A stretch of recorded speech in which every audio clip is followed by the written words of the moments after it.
lot of Auburn sports are slowly, if not all the way, already done, but Auburn baseball season continues on, and the magic that it is continuing to find even in postseason play. The Tigers have wrapped up regional play at Auburn at home, hosting 3 other teams, and come out victorious as the champions of their very own hosted regional. Moving on to super regionals, what I want to talk about today is my experience at Auburn this weekend and just the whole feeling around the Auburn baseball team right now and what they are accomplishing at this moment, but what they still potentially have at hand to accomplish as well. That's what we're going to discuss here today on Ever to Podcast, which is our short form audio and visual podcast where you can hear us discuss topics that are prevalent to the Auburn family, where we cover the whole of the Auburn experience. It'll always be a little bit Auburn sports heavy, but if it's orange and blue, it is what we do. Thank you for joining us here on YouTube, or if you're listening on the audio podcast as well, make sure you subscribe on either or both so you don't miss any of the content that we put out on all those different formats. And you can also follow along on social media as well. Auburn baseball, how I have missed thee and loved thee, and have just rekindled my joy of watching Auburn baseball this season. A lot of you will remember, as we've talked a lot about, especially on our YouTube channel in our Wednesday night live streams or other live streams that we've had, how I've kind of fallen off the last couple of years in terms of my awareness and how much I was up on the baseball team program, what was going on, and who was there and who was the players that you needed to watch. And I think a lot of us, during the pandemic kind of lost track of a few things like that just because, it wasn't already the highest priority in our lives. And obviously things were going on. And that was something for me for Auburn baseball and even like softball too. It's very easy to stay in touch with football and stay in touch with basketball, but I kind of lost touch with that. And so this season and this year has been very much a kind of reacquainting myself with the program. And, I continue to be ashamed of myself for ever losing that interest and that drive to be aware of what's going on and be more, I guess, well-read is what I'm trying to say, but it's not reading, but I guess you understand what I'm saying there. Just have a better awareness about this program because they deserve our attention and they deserve our support, not just in terms of saying War Eagle when they win a game or win a super regional, but being at these events.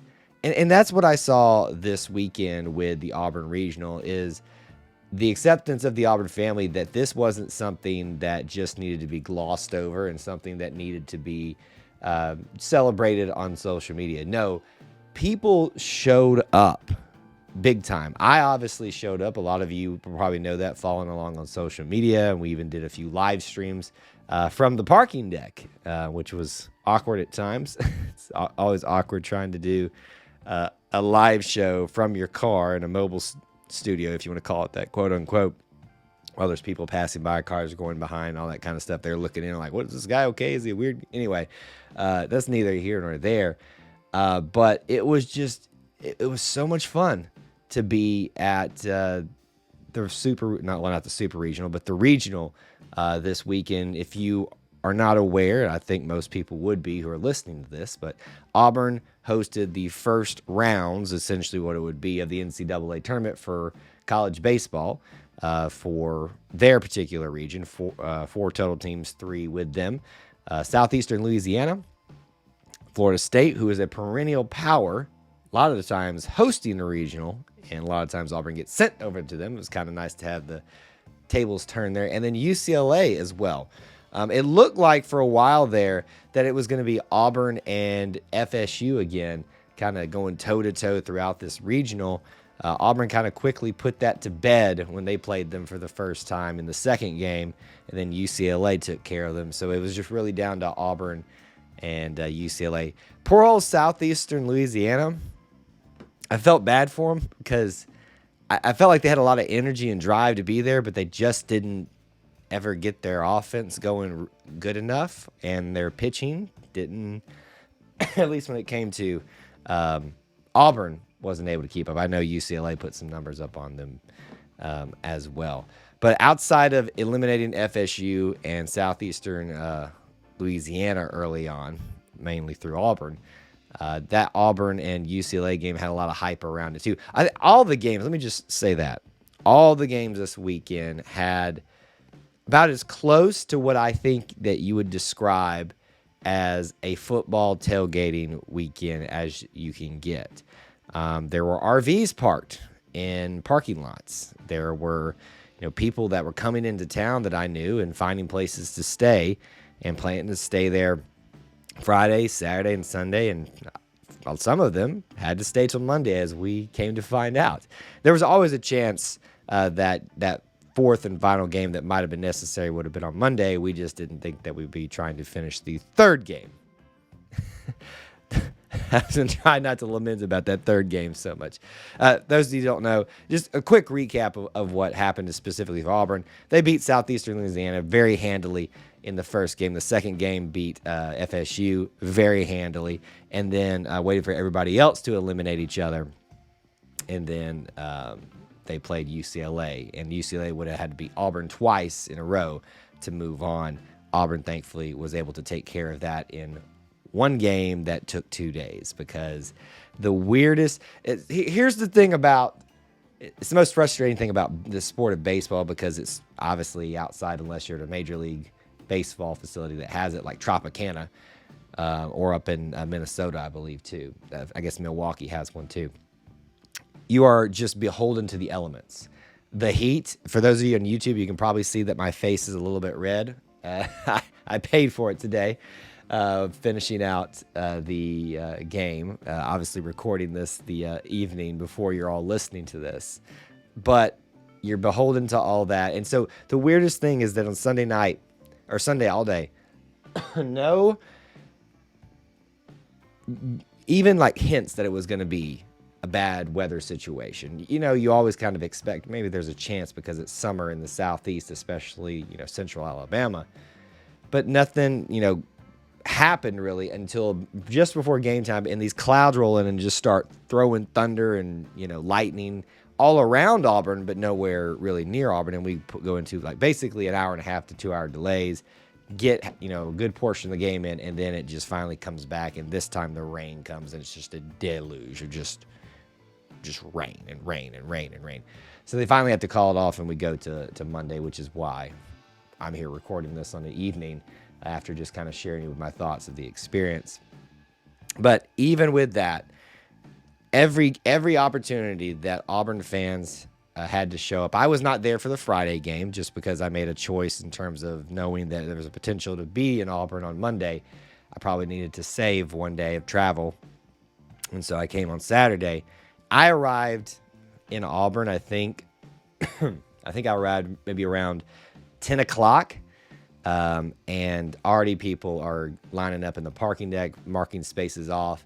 When I say that this was an incredible experience, and I can tell that the baseball program and even especially Butch Thompson appreciated, and they've said as much, you could just see it in everybody around there. Just people bringing their grills out that weren't going to choose to go into the stadium. I'll be honest with you.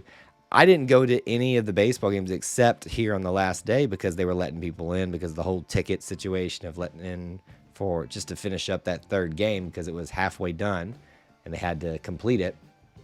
I was going to be watching all the games from the parking deck, third level, which turned out to be one of the best spots in all of Plainsman Park area that you could have. Now, a lot of people know about AUPPL. Shout out to Kevin Ives, PayUPPL, and his crew up there on the very top level of the Plainsman parking deck. And you can see them a lot on TV. They'll showcase them a lot for being great fans up there. They've kind of got that hold down, but there's no rain cover up there. There's no sun cover, except for a little spot that they can go and hide, but you can't see the game during that time.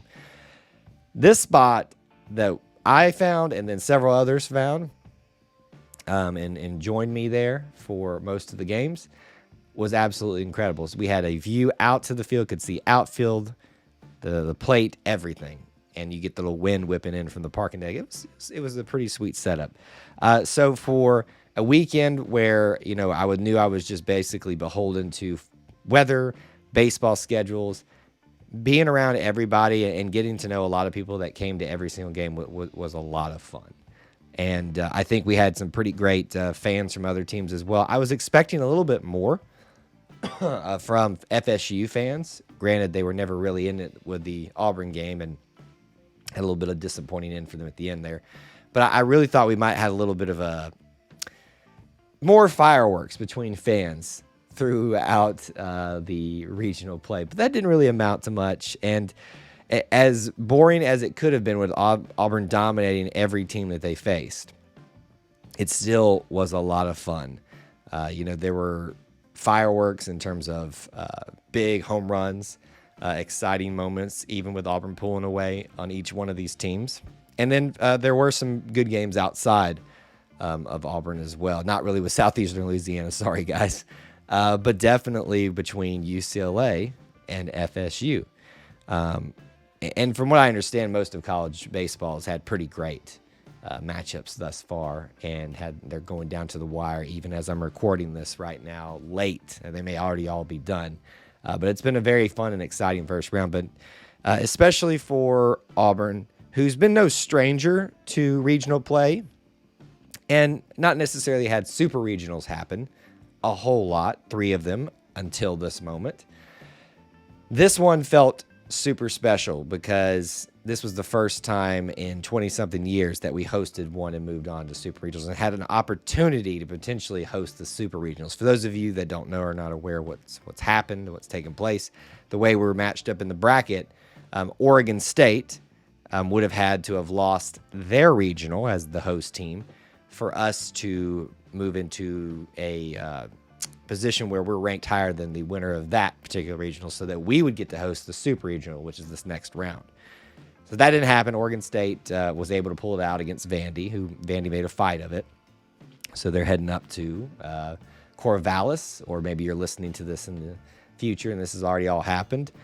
And hopefully when we get done up there, we will have moved on to the College World Series. It's going to be a tough call, though. This will be Auburn has not been untested in these waters in terms of going to a hostile environment with a highly favored and highly ranked team, with Tennessee, with Arkansas. Arkansas was actually here, but they have faced the SEC away a lot this year and come away either unscathed or very rarely scathed. So I'm not super worried about that, but I kind of wish there was a part of me that we would just have gotten that super regional just to continue the special nature of this team of being underestimated. Everybody thought they were going to underachieve. I mean, every publication you looked at leading this week was predicting Auburn to be upset in their own regional. And not only are they not upset, but they just show out completely and completely dominate the entire thing. When you add in that the fans showing up and showing out, and I think today was a testament. Today being the Monday game that was, rescheduled to finish today, and everybody making an effort to get there. It was at 2:30, so it wasn't exactly in a time frame where people were exactly done with work.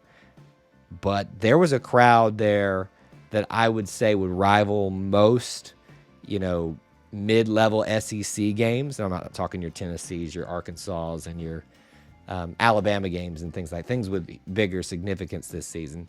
But there was a big enough crowd there that was on hand to see this team win their hosted regional and celebrate with them and feel the electricity, even out on a very hot and a very sweltering day out there. So for me, am just so thankful that I would have the capability to go down there and be part of these special moments, because now, as we know, going to Corvallis, that was the last time that you saw that team play in Plainsman Park. That's the last time you saw Sonny DeShera hit an RBI. It's the last time you saw several other names do what they do and have done so often at Plainsman Park. And it is sad, but it is a special season, and it's a special team, and I'm excited to see what they're doing going forward. So I just wanted to sit down and share my experience and what I kind of saw and did and heard this weekend, and I hope that you will get an opportunity in the future seasons of teams to do something like I did.